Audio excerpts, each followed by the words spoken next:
আজ থেকে প্রায় 950 বছর আগেকার ঘটনা। চাচার দোকানে এক যুবক ম্যানেজারি করত।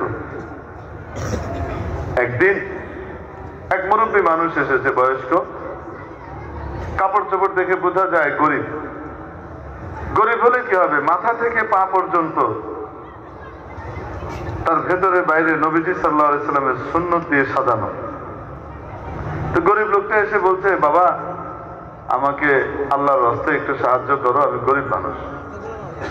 তো যুবক, যৌবনের গরম আবার টাকা গুনে টাকার গরম, ডবল গরম মিলাইয়া সে আর এখন বুড়া মিয়াকে টাকা দেওয়া তো দূরের কথা, সাহায্য করার পরিবর্তে খুব আজে বাজে কথাবার্তা শোনাইছে।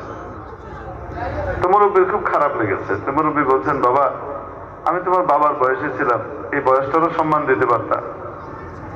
বাবা তুমি আমাকে না দাও, এই এখতিয়ার তোমার আছে, এই খারাপ আর বাজে কথাগুলো আমাকে না শোনাইলে তুমি পারতা না? এটা তুমি কেন করলা?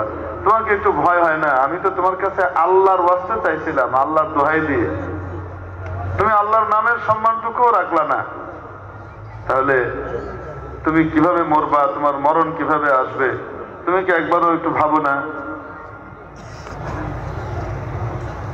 যুবক বলে, বাবা রে, বিশাল ওয়াইজি নাইছে দেখা যায়। এই বুড়া, তুমি যেমনে মরবা আমি এভাবে মরব, যাও। তো বুড়া মিয়া বলেন, আচ্ছা আমি যেভাবে মরবো তুমি সেভাবে মরতে পারবা?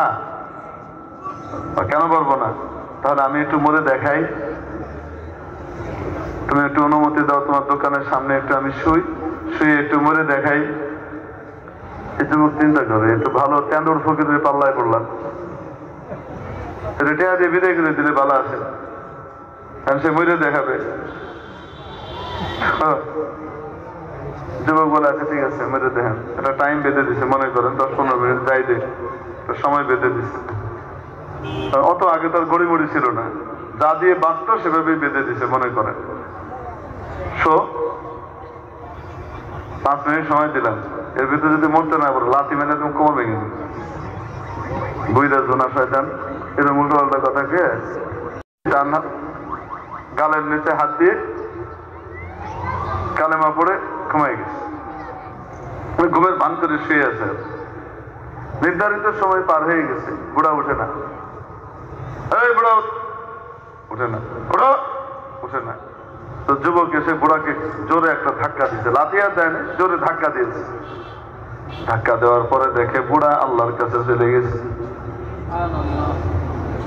এই জগতেই নাই কেউ মৃত্যুকে, মরণকে এইভাবে বরণ করে নিতে পারে, এভাবে আলিঙ্গন করতে পারে। চোখের সামনে না দেখলে বিশ্বাস হতো না।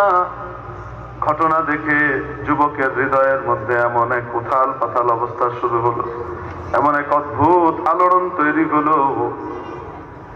যুবক তার হিসাব কিতাব সব তার চাচাকে বুঝাই দিয়ে দোকানদারি ছেড়ে চলে গেল একজন আল্লাহওয়ালা বুজুর্গের কাছে, যে বললেন, হযরত আমার ওই মুরব্বীর মতো মরণ দরকার, ওইরকম মরণ আমার কামনা, ওইরকম মৃত্যু আমাকে আপনি মিলিয়ে দেন।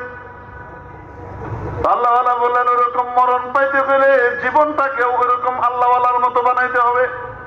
কারণ নবীজি বলেছেন, ইন্নাকুম তুবাতুনা কামা তামুতুনা ওয়া ইন্নাকুম তামুতুনা কামা তাঈশুন, আও কামা ক্বালা আলাইহিস সালাতু ওয়াস সালাম।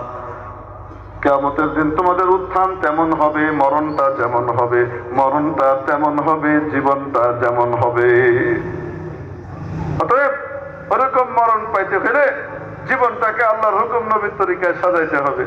তো এই যুবক ওই আল্লাহওয়ালার কাছে, আলেমের কাছে থেকে রিয়াজত মুজাহাদা মুশাহাদা করে সুন্নতের উপর চলে যুগ শ্রেষ্ঠ বলি শেখ ফরিদ উদ্দিন আত্তার হিসেবে নিজের নাম পৃথিবীর সামনে খচিত করে গেছেন। এই যুবকের লেখা কিতাব আজও এত বছর পরে আমাদের বাচ্চারা পড়ে, পান্দনামা, নসিহতনামা, অদ্ভুত সব নসিহত করেছে। মেরে মুহতারাম দোস্ত, এরকম মওতের দরকার আছে না নাই? এরকম